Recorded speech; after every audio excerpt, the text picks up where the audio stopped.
नमस्कार, स्वागत है आपका मुनाफे की मंडी में, जहां हम आपको कमोडिटी मार्केट की तमाम बड़ी खबरें बताते हैं, साथ ही आपके लिए ट्रेडिंग कॉल्स और मंडियों का अपडेट लेकर आते हैं। किस तरह की खबरें चल रही है देश भर की मंडियों में, हाजिर मार्केट का अपडेट भी हम आपके लिए लेकर आते हैं। आज हमारे साथ 3 मेहमान हैं। भूपेश शर्मा है, टेक्निकल एक्सपर्ट बीकानेर से।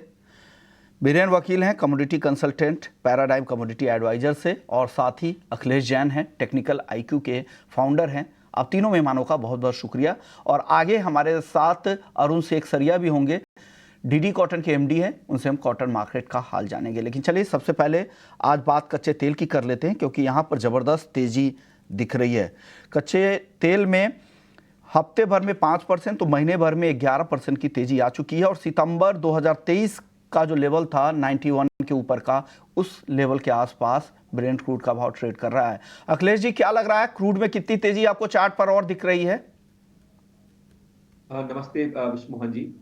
देखिए, काफी इनिशियल डेज से ही चार्ट्स पर और जिस तरह से फंडामेंटल्स डेवलप हो रहे हैं, और मेन कंसर्न इज दैट कि जो geopolitical tension round around middle east में हो रही है, तो वहां से एक बहुत ज्यादा अनसर्टेनिटी है कि यहाँ पे कुछ बड़ा, जैसे ईरान के एंड से एक डिक्लेरेशन भी आया कि वो कुछ काइंड ऑफ एक्शन लेंगे। तो इस तरह की अनसर्टेनिटीज के कारण और कहीं ना कहीं जो डिमांड निकल रही है, तो क्रूड ने एक बहुत ज्यादा फ्रिमनेस पकड़ रखी है।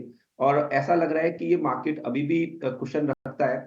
और मुझे लगता है कि इसमें चांसेस है, नाइमेक्स क्रूड की बात करें तो अभी भी $3 से $4 अप्रोक्सीमेट $89 तक ये टेस्ट करने की पॉसिबिलिटीज है।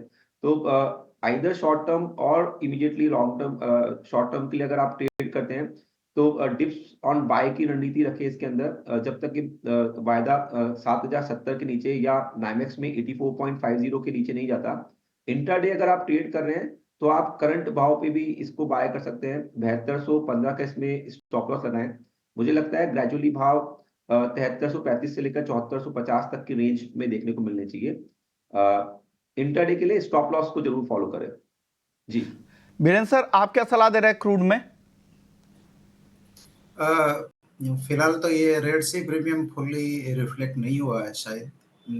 और चाइना से जो एकोमोडेटिव स्टांस है मॉनेटरी एक्सपेंशन का, उसका भी थोड़ा सपोर्ट आना चाहिए।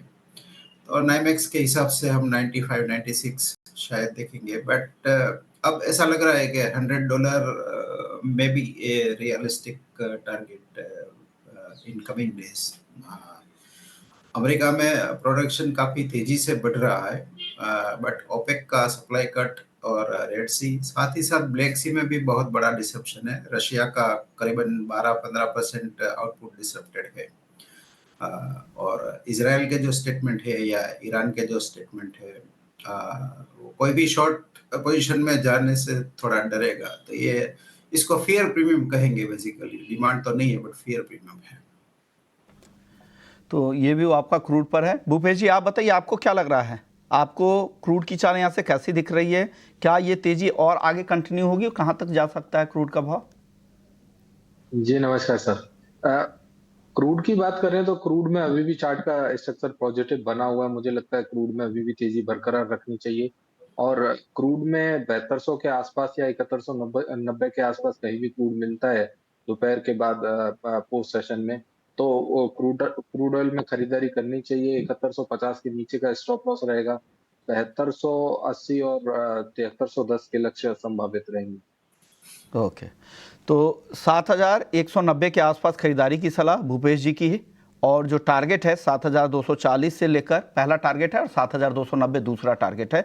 इस ट्रेड में स्टॉप लॉस जरूर लगाइएगा, क्योंकि मार्केट काफ़ी वॉलेटाइल है। 7150 का स्टॉप लॉस यहाँ पर भूपेश जी बता रहे हैं। चलिए गोल्ड सिल्वर की बात करते हैं। खबर यह भी है कि CME ने गोल्ड सिल्वर पे मार्जिन भी बढ़ा दिए। एक मुनाफा वसूली ड्यू भी था। बीरेन जी, आपसे बातचीत हो रही थी, आपने कहा भी था कि 5-6 हज़ार रुपये का नुकसान हो सकता है 1-2 हज़ार रुपये कमाने के चक्कर में, और आज थोड़ी मुनाफा वसूली दिख भी रही है। क्या ये मुनाफा वसूली और गहरा सकती है क्या? बीरेन जी क्या कहेंगे, गोल्ड और सिल्वर दोनों पर अपनी राय दें। इसमें काफी और बढ़ तो है ही मार्केट, बट अपना फरवरी का जो गोल्ड इंपोर्ट नंबर है वो काफी कमजोर है। मीन्स फरवरी में जो 110 टन गोल्ड इंपोर्ट हुआ था, वो मार्च का नंबर सिर्फ 11 टन का रहा। मीन्स ऑलमोस्ट 85-90% डिमांड ड्रॉप हुई है। हाई प्राइस किल हाई प्राइस जो कहावत है बाजार में, ये देखते हुए ऐसा लग रहा है कि मुझे और भी इसमें डाउनसाइड दिख रही है। एट दिस लेवल मुझे ऐसा लग रहा है कि अगर किसी का बहुत सालों पहले लिया हुआ सोना है शायद, तो maybe it is time to some switching, थोड़ा सा प्रॉपर्टी बुकिंग करना चाहिए इवन इन फिजिकल, ऐसा सेंस मुझे आ रहा है। आप भूपेश जी क्या कहेंगे, गोल्ड सिल्वर पर क्या लग रहा है, कितनी गिरावट यहां से दिख सकती है? जिस तरह की सरप्राइज रैली आई थी उतनी उम्मीद नहीं थी जिस तरह की तेजी थी। आपको लग रहा है यहां से गिरावट और आ सकती है गोल्ड सिल्वर में? जी सर, गोल्ड और सिल्वर की बात करें तो गोल्ड में बाजार अभी भी पॉजिटिव है स्ट्रक्चर है चार्ट का, परंतु मार्केट करंट भाव पर काफी ओवरबॉट कंडीशन में। मुझे लगता है मार्केट नियर टू टॉप है, और आने वाले दिनों में मुझे लगता है कि बाजार इंटरनेशनल कॉमेक्स के हिसाब से $2310-20 का गोल्ड का चलना एक बार मुश्किल रहेगा। नीचे में इसमें 100 से $150 का एक कट देखने को मिल सकता है आने वाले 15 से 20 दिन में। इसलिए ऊपर के भाव में गोल्ड में खरीदारी से दूरी बनाए रखें। वहीं सिल्वर की बात करें तो सिल्वर ने कल लाइफ हाई इंडिया के बाजार में स्पेशली टच किया, तो वहां से एक प्रॉफिट बुकिंग देखी गई है। मुझे लगता है कि ये प्रॉफिट बुकिंग फर्दर भी जारी रहनी चाहिए। बाजार जब तक 80,500 के ऊपर सस्टेन नहीं करता तब तक इसमें फ्रेश खरीदारी से दूरी बनाए रखें। नीचे में 77,000 और 76,000 के लक्ष्य भी आने वाले समय में संभावित। ओके, 77 से 76 77 हजार रुपए तक भी चांदी फिसल सकती है। आप बताइए अखिलेश जी, आपको क्या लग रहा है यहां से?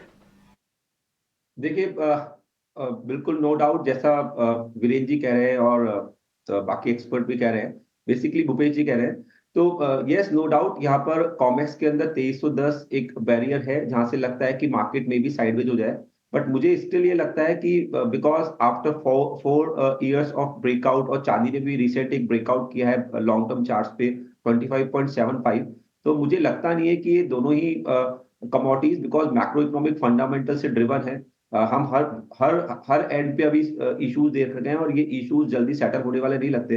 तो टेम्पररी करेक्शन आ सकते हैं, लाइक 2310 के आसपास से गोल्ड में थोड़ा दबाव आए और वो अप्रोक्सीमेट 2235 तक की रेंज में चले जाए, या सिल्वर में करेक्शन आए और 25.75 के आसपास चल जाए। बट मुझे लगता नहीं है कि इन दोनों कमोडिटी में बहुत बड़े करेक्शन की गुंजाइश है। इंट्राडे भी अगर आप ट्रेड करना चाह रहे हैं, तो मुझे लगता है कि गोल्ड 69,200 के आसपास कहीं पे मिलता है, तो वहां पे भी डेफिनेटली बात है, एक बार बाय करना चाहिए। 69,000 के इसमें स्टॉप लॉस लगे, मुझे लगता है कि एक बार भाव वापस से 70,000 के आसपास जून बाय देखने को मिलना चाहिए। वहीं चांदी में भी आप बाय ऑन डिप्स की रणनीति रखें, बिकॉज इवनिंग के अंदर नॉन फर्म पेरोल के डाटा है, तो यस वॉलेटिलिटी रह सकती है मार्केट के अंदर। स्टिल आप 78,800 के आसपास, 600 के आसपास सॉरी आता है चांदी, तो वहां पे बाय करिए। 78,400 के स्टॉप लॉस लगाइए। मुझे लगता है ग्रेजुअली वापस से भाव एक बार 80,000 की टेरिटरी को टेस्ट करनी चाहिए। दोनों ही कमोडिटीज थोड़े टाइम के लिए साइडवेज रह सकती है, बट मुझे लगता है कि जो ओवरऑल सिनेरियो है काफी ज्यादा बुलिश है। अभी इस तरह का जो मैक्रो इकोनॉमिक कंडीशंस बने हुए हैं, तो बाय ऑन डिप्स की रणनीति रखें अगर इन्वेस्टमेंट प्रोस्पेक्ट है तो। ओके, यानी जिस तरह के मैक्रो कंडीशन इनको लग रहा है कि यहाँ से बहुत ज़्यादा गिरावट नहीं आएगी, हल्की गिरावट आएगी, वहाँ पर आपको डिप में खरीदारी के मौके देखे। कॉल एक बार अखिलेश जी की बता देता हूँ, 69,200 के लेवल पे गोल्ड खरीदना है, टारगेट इनका है 69,800, फिर 70,100 का, और स्टॉप लॉस इस ट्रेड में लगाना है 69,000 रुपये का। और चांदी 78,650 के आसपास आपको खरीदनी है, और इसको होल्ड करें 80,100 तक के लेवल के लिए, और 78,400 का इस ट्रेड में स्टॉप लॉस भी ज़रूर लगा लीजिएगा।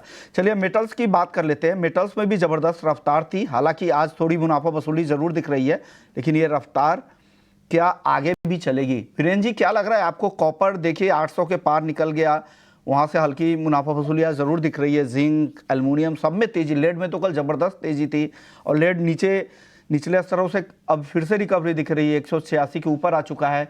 कहाँ आपको ज़्यादा दिख रही है मेटल्स में तेज़ी अब? यहाँ बेसिकली कॉपर में ऐसा दिख रहा है कि लास्ट वीकेंड में ईस्टर वीकेंड के हिसाब से थिनली ट्रेडेड मार्केट थे। ये वीक में भी चाइना में 3 दिन का हॉलिडे है, तो थिनली ट्रेडेड मार्केट है। तो ये पूरा खेल 2 वीक का है, वो pure and pure short covering लग रहा है, क्योंकि अभी भी कैश 3 मंथ का जो कंटिंगो है, सीधा बंदा जिसको कहते हैं LME में, वो अभी भी $90 के आसपास है। तो ये देखते हुए मुझे ऐसा इस तेजी को चेज करने में थोड़ा रिलक्टेंट हूँ मैं। शायद कॉन्ट्रा कॉल में मैं लाइटली 797 के आसपास शॉर्ट प्रेफर करूंगा अप्रैल को पर 807 का स्टॉप लॉस, और डाउन साइड में 782 784 का लक्ष्य रहेगा। ब्रॉडर टाइम फ्रेम में मुझे जिंक थोड़ा बेहतर लग रहा है, क्योंकि 220-25 के आसपास के लेवल पे 70-80% of zinc production is loss making, और अगर चाइना में प्रॉपर्टी रिकवर आती है सेकंड हाफ में, तो जिंक में भी शायद डार्क हॉर्स जैसा मुझे दिख रहा है। अखिलेश जी, आप बताएं आपकी पसंद क्या है बेस मेटल्स में? देखिए, मेटल्स अभी एक रन अप चल रहा है, और यस अभी सारा की मेटल पैक पोजिशनली अगर देखें तो फिल्म है। वीरेंद्र सर की बात से एकदम सहमत हूँ, ऊपर के लेवल से थोड़ा बहुत मुनाफा वसूली हो सकती है, बट मैं रिकमेंड करूंगा कि नीचे अगर करेक्शन आता है तो घटे में आप बाय करके काम करें, स्पेशली 80 भी मिलता है तो वहां पे बाई की रणनीति रखें। मुझे लगता है जल्दी भाव हमको 820 और नए हाईज बनते दिखेंगे। वहीं जिंक में मे वायदे की बात कर रहा हूँ, नेक्स्ट कॉन्ट्रैक्ट की, जब तक भाव 227 के ऊपर है, ये वायदे को बाय करके रखना चाहिए। ऊपर मुझे लग रहा है 245 तक भाव मिलने चाहिए। हालांकि यहाँ पे एकदम जंप ना करे, है ना, not just like a FOMO trading की कुछ चीज मिस हो रही है। एक स्ट्रेटजी बनाए, थोड़ा बहुत घटा मिले तो ही वहां पे बाय करें। अपने स्टॉप लॉस का जरूर ध्यान रखें। ओके, स्टॉप लॉस का ध्यान रखिए, तुरंत ना कूदे, डिप का वेट करें फिर खरीदे। 245 का टारगेट इनको दिख रहा है जिंक में। आप बताएं भूपेश जी, आपको कोई ये काउंटर पसंद जो टॉपिक आपको लग रहा है यहाँ पे ट्रेड करना चाहिए आज इंट्राडे के हिसाब से, बताइएगा। जी सर, मुझे इंट्राडे के हिसाब से कॉपर में एक प्राइस पिक वाली कॉन्ट्रेरियन व्यू रखना चाहूंगा कि 799 798 के आसपास कॉपर बेचना चाहिए। 804 के ऊपर का स्टॉप लॉस रखें। 792 और 789 के लक्ष्य संभावित रहेंगे। ठीक है, कॉन्ट्राबेट जरूर है, उनके पोजिशनल पिक थे, आपने आज के लिए सिर्फ दिया है, डे ट्रेडिंग के लिए दिया है, तो 793 से 789 तक के टारगेट लग रहा है भूपेश जी को कि आज इंट्राडे में यहाँ आ सकता है। लेकिन इस ट्रेड में भी 804 का स्टॉप लॉस जरूर लगा लीजिएगा, क्योंकि ट्रेंड अभी भी मेटल मार्केट को लेकर पॉजिटिव है। गैस आज 1% नीचे है, 148 रुपए के नीचे। क्या करना चाहिए एनजी में आज?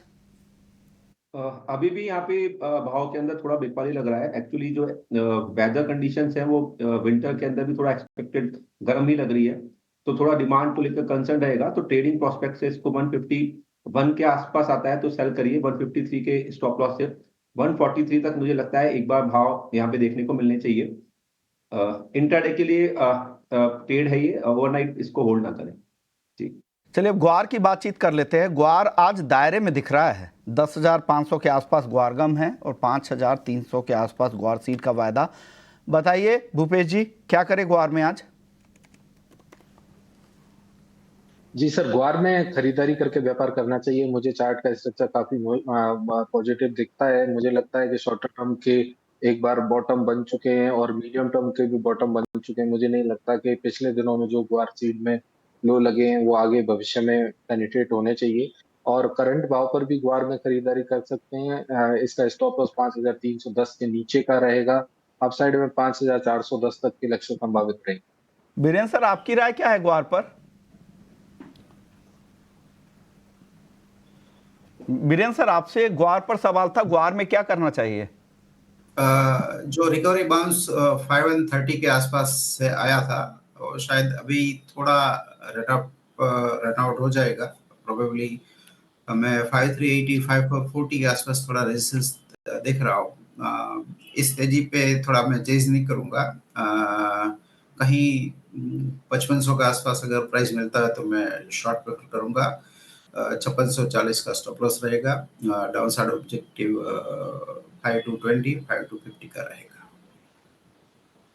आप बताएं ग्वार में क्या करें, आपको लग रहा है कुछ तेजी की उम्मीद है क्या अखिलेश जी? देखिए, स्ट्रक्चर काफी ज्यादा अच्छा लग रहा है नीचे की तरफ से, और एक रन अप लिया है, और जो इमीडिएट रेजिस्टेंस थे दोनों ही कॉन्ट्रैक्ट्स ने वो ट्रेड करें।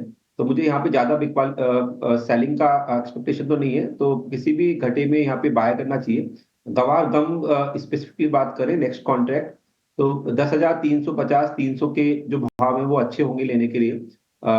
10,100 का इसमें स्टॉप लॉस लगाएं। मुझे लगता है कि ये अगर भाव नहीं टूटते तो गवार गम के अंदर एक अच्छी रैली आनी चाहिए, और भाव मुझे लगता है फिर यहाँ से काफी अच्छा रहना चाहिए, तो बाय कर जी। ओके, बाई करके चलना चाहिए। चलिए, लेकिन अब बात कर लेते हैं कॉटन की, जहां पर ग्लोबल कॉटन मार्केट में देखें तो काफ़ी गिरावट दिखी है। आइस कॉटन अब फिसलकर 87 सेंट तक आ चुका है और आइस कॉटन का भाव 28 फरवरी को 107 सेंट के आसपास था। वहीं अगर MCX पर देखें तो 28 फरवरी को जो भाव वहाँ से 28 फरवरी से देखें तो MCX कॉटन गिरकर 61,700 यानी करीब करीब 4,000 की गिरावट यहाँ पर भी आई है, लेकिन तभी भी ग्लोबल मार्केट के मुकाबले यहाँ की गिरावट कम दिख रही है। हमारे साथ अरुण शेख सरिया साहब है, MD हैं DD कॉटन के। सर, क्या हो रहा है यहाँ घरेलू बाजार में? क्या अराइवल्स कम है क्या? इस वजह से यहाँ बहुत ज़्यादा गिरावट नहीं है, इंटरनेशनल मार्केट में गिरावट ज़्यादा दिख रही है? देखिए, इंटरनेशनल मार्केट में जो गिरावट आई है ये टोटल स्पेकुलेशन कम फंडामेंटल दोनों ही है। फंडामेंटली ऐसा है कि ऐसी धारणा है कि यूएसए के अंदर, ब्राजील के अंदर लास्ट ईयर के मुकाबले में इस साल 2024 की जो क्रॉप है वो काफी ज्यादा होने की संभावना है। ऑस्ट्रेलिया में भी क्रॉप ज्यादा होने की संभावना है। तो उसके कारण ये जो आपका दिसंबर का वायदा देखोगे तो 83, 84, 83 का भाव चल रहा है, वो और नीचे जाने की संभावना है। जुलाई का जो वायदा अभी 84 अपना 87 के आसपास चल रहा है, 87, 87.5 का, ये हो सकता है कि ये भी वो नीचे आवे। बट जितना अभी जुलाई गिरना था वो तो मेरे हिसाब से गिर गया, बट दिसंबर की ज्यादा गिरने की संभावना है, नंबर 1। ओके। जहाँ तक हिंदुस्तान का सवाल है, अभी अराइवल्स तो ऐसे भी टेपर ऑफ होने लग गई है धीरे धीरे करके। मुश्किल से अभी 60, 70, 80 हजार गार्ड की अराइवल आ रही है रोज की ऑल इंडिया लेवल पे, और ये कोई ज्यादा बढ़ने की संभावना है नहीं। ओके। तो ये कितने दिन तक मेंटेन रहेगी वो देखने की बात है। ओके सर, मिलों के हिसाब से बताइए, क्या मिलों को इससे कुछ दिक्कत तो नहीं हो रही है? क्योंकि ग्लोबल मार्केट में दाम कम और यहाँ पे अगर दाम उसके मुकाबले अगर ऊपर की तरफ है तो क्या कोई दिक्कत हो रही है मिलों को? देखिए, मिलों को अभी तक तो कोई दिक्कत होने की, कोई परेशानी होने की कोई चिंता नहीं है, क्योंकि इंडियन कॉटन हमेशा 300-400 ऑन बिकता था और वो भाव वही अभी चल रहा है।